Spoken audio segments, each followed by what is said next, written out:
ஓம் சக்தி. ஓம் ஆதிபரா சக்தி. அன்பு குழந்தையே, உனக்கு என்னவெல்லாம் சொல்ல வேண்டுமோ அதை என்னிடம் மட்டுமே சொல். மற்றவர்களிடம் சொல்வதில் ஒரு பயனும் இல்லை. நீ சொல்வதை உன் அம்மா நான் மட்டுமே கேட்கின்றேன் குழந்தையே. உனக்கான சாம்ராஜ்யத்தை நான் உருவாக்கிவிட்டேன்.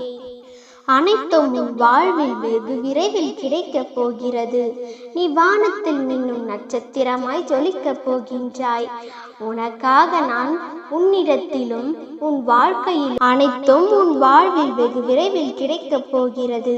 நீ வானத்தில் மின்னும் நட்சத்திரமாய் ஜொலிக்கப் போகின்றாய். நான் உன்னிடத்திலும் உன் வாழ்க்கையிலும் நான் சூழ்ந்திருப்பேன். நீ இன்று வரை நடக்குமோ நடக்காதோ என்று நினைத்து தவித்து கொண்டிருக்கும் விஷயம் நிச்சயமாக நடந்துவிடும். பல நாட்களாக வைக்கப்படும் என் வேண்டுதல் தாமதமாகிக் கொண்டே இருக்கிறதே என்று வருந்தாதே. இதோ அது பலிக்கும் நேரம் வந்து விட்டது.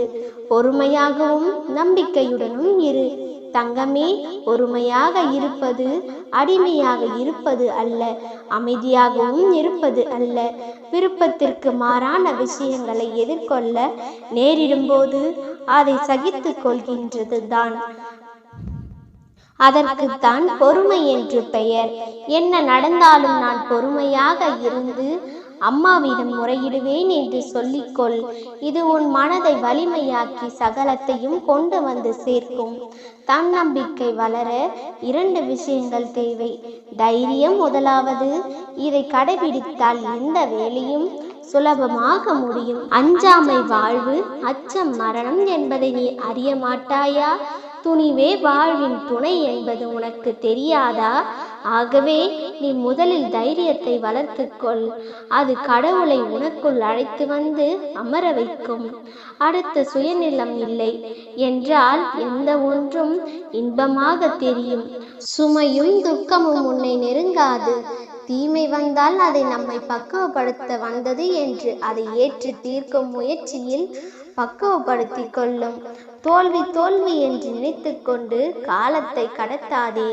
இனி அந்த வார்த்தையை சொல்லாதே. ஆம், நீ ஜெயிக்கப் போகிறாய். அதுவும் என் ஆசையுடன். சந்தோஷமாக இரு தங்கமே. அன்பு குழந்தையே, உனக்காக உன் அம்மா யாரிடமும் எந்த இடத்திலும் உனக்கான நியாயத்தை கேட்டு நிற்பேன். உனக்கான நியாயத்தை பெற்று தருவேன். இந்த நம்பிக்கையை ஒருபோதும் கைவிட்டு விடாதே. உன்னை யாருடைய முன்னிலையிலும் தாழ்ந்து போக விடமாட்டேன். நீ அழாதே கண்மணி. இன்று உன் மனதில் ஏற்பட்ட காயம் என்பது எனக்கு ஏற்பட்டதுக்கு சமம். சம்பாதிப்பது மட்டுமே வாழ்க்கை இல்லை. சம்பாதித்த பணத்தில் சந்தோஷமாக இருப்பது, சந்தோஷம் என்பது தானாக வருவதில்லை, நாமத்தான் உருவாக்கி கொள்ள வேண்டும். நீ வாழும் இடத்தில் சந்தோஷம் இல்லை, வாழும் விதத்தில் தான் இருக்கிறது சந்தோஷம். சவாலான நாட்களை சந்தித்தால்தான் சந்தோஷமான நாட்களை அடைய முடியும். இப்போது நீ சந்தித்தது சவாலான நாட்கள். இனிமேல் நீ சந்திக்க போவது சந்தோஷமான நாட்கள். தவறுகளை எல்லாம் செய்துவிட்டு தப்பித்து கொண்டே இருக்கிறார்கள் அம்மா என்றுதானே குற்றம் சாட்டி கொண்டிருக்கின்றாய்?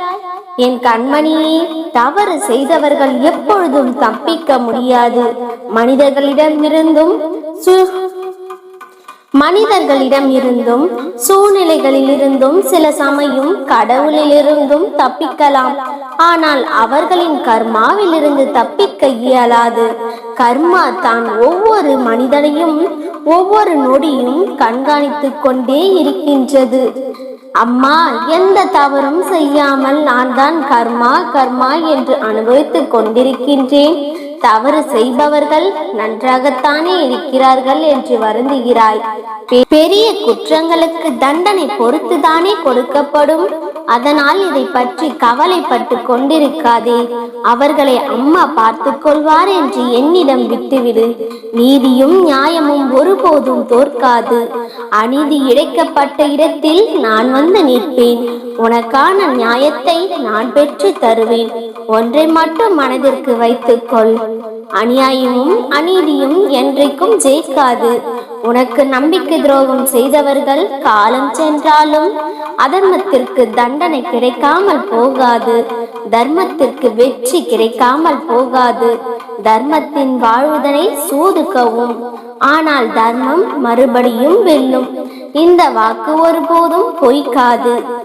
நீண்ட நாட்களாக உன் வாழ்க்கையில் இழுபறியாக இருக்கும் ஒரு விஷயத்திற்கு முடிவு கட்டும் காலம் வந்துவிட்டது. என் பிள்ளையே, எதற்கும் வருந்தாதே. உன் அம்மா உன்னோடு தான் இருக்கின்றேன். என்றும் உனக்கு துணையாக இருப்பேன்.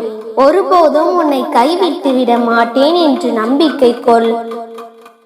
நல்லதே நினை, நல்லதையே நடத்தி கொடுப்பேன் உன் அம்மா. ஓம் சக்தி. ஓம் ஆதிபராசக்தி.